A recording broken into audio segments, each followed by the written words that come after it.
آپ علیہ السلام فرماتے ہیں کہ اپنی زندگی میں اپنے آنے والی نسلوں کے لیے کچھ مت چھوڑو۔ حالانکہ ہم یہ چاہتے ہیں کہ ہم زیادہ سے زیادہ مال اکٹھا کریں، اچھا برا کچھ بھی کرنا پڑے اتنا جمع کریں کہ ہماری زندگی بھی اچھی گزرے اور آنے والی ہماری جو نسلیں ہیں، ہماری اولاد ہے، وہ بھی ہمارے اس جمع شدہ مال سے فیض یاب ہو۔ السلام علیکم۔ مولا متقیان مولا امام علی علیہ السلام نہج البلاغہ کی حکمت 416 میں فرماتے ہیں،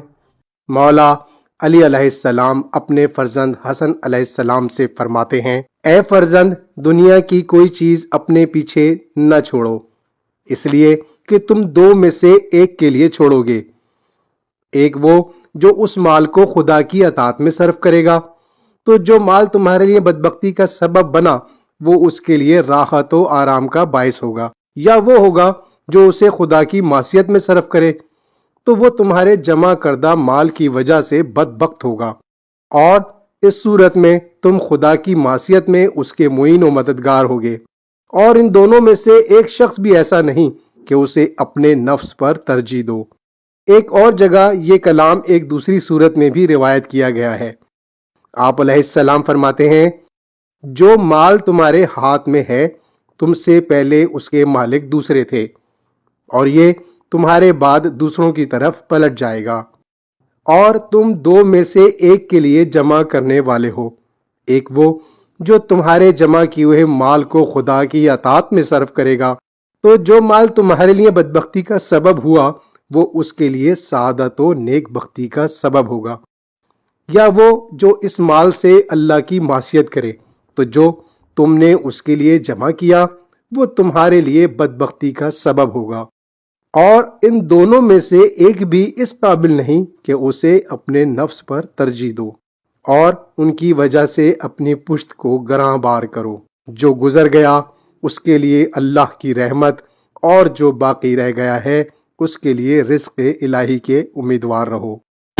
ویسے تو آپ علیہ السلام نے یہ نصیحت اپنے فرزند امام حسن علیہ السلام کو کی ہے، لیکن ہمیں بھی چاہیے کہ ہم اس سے فیض یاب ہوں، اس پر عمل کریں اور اپنی زندگی میں اس کو اپلائی کریں۔ آپ علیہ السلام فرماتے ہیں کہ اپنی زندگی میں اپنے آنے والی نسلوں کے لیے کچھ مت چھوڑو۔ حالانکہ ہم یہ چاہتے ہیں کہ ہم زیادہ سے زیادہ مال اکٹھا کریں، اچھا برا کچھ بھی کرنا پڑے اتنا جمع کریں کہ ہماری زندگی بھی اچھی گزرے اور آنے والی ہماری جو نسلیں ہیں، ہماری اولاد ہے، وہ بھی ہمارے اس جمع شدہ مال سے فیض یاب ہو اور وہ اس سے آسانی کے ساتھ اپنی زندگی گزر بسر کر سکیں، پوری آسائش کے ساتھ زندگی گزاریں۔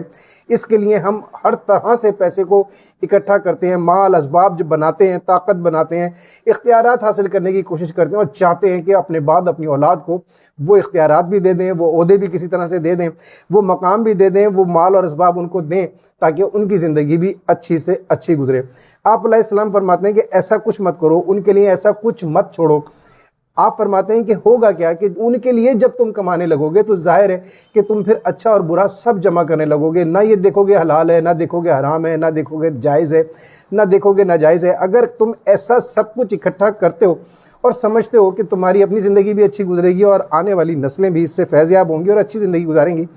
تو ہوگا کیا کہ دو قسم کے کام ہوں گے۔ یا تو وہ آنے والی آپ کی جو اولاد ہے وہ جو نئی زندگی جو گزارے گی اس پیسے سے، اس مال سے، ان اسباب سے،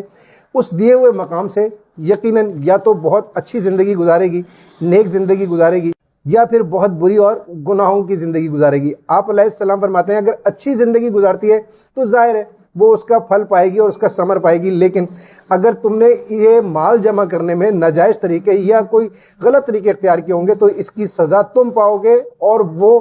اس مال کو استعمال کر کے وہ اچھا فائدہ اٹھائے گی۔ یقیناً یہ فائدہ ہمارے لیے تو نہیں ہے، یہ ہماری اولاد کے لیے ہوگا اور ہمیں اس کا حساب دینا ہوگا۔